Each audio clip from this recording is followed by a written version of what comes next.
To new TV Telugu. రాష్ట్రంలో ప్రతి ఇంటిలో ఒక ఆర్టిఫిషియల్ ఇంటెలిజెన్స్ ప్రొఫెషనల్ ఉండాలనేది ప్రభుత్వ ఆశయమని ముఖ్యమంత్రి చంద్రబాబు అన్నారు.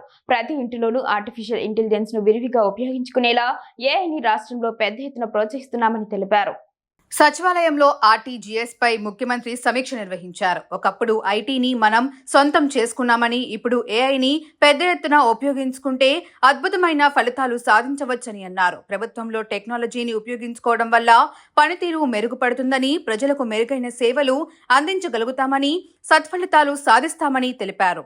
అన్ని శాఖలు టెక్నాలజీని సమర్థవంతంగా వినియోగించుకొని పనితీరు మెరుగుపరుచుకోవడం ద్వారా ఫలితాలు సాధించవచ్చని తెలిపారు. 15 నుండి 20% మధ్య వృద్ధి సాధనే లక్ష్యంగా ప్రభుత్వ శాఖలన్నీ పనిచేయాలన్నారు. గూగుల్ సంస్థతో ప్రభుత్వం అవగాహన ఒప్పందం కుదుర్చుకుందని, ప్రభుత్వ శాఖలు ఆర్టీజీఎస్ తో తమ డేటాను అనుసంధానం చేస్తే దాన్ని ఆర్టిఫిషియల్ ఇంటెలిజెన్స్ ద్వారా విశ్లేషించి ఆయా ప్రభుత్వ శాఖల్లో అమలు చేయదగ్గ విషయాలను గూగుల్ సంస్థ సూచిస్తుందని చెప్పారు.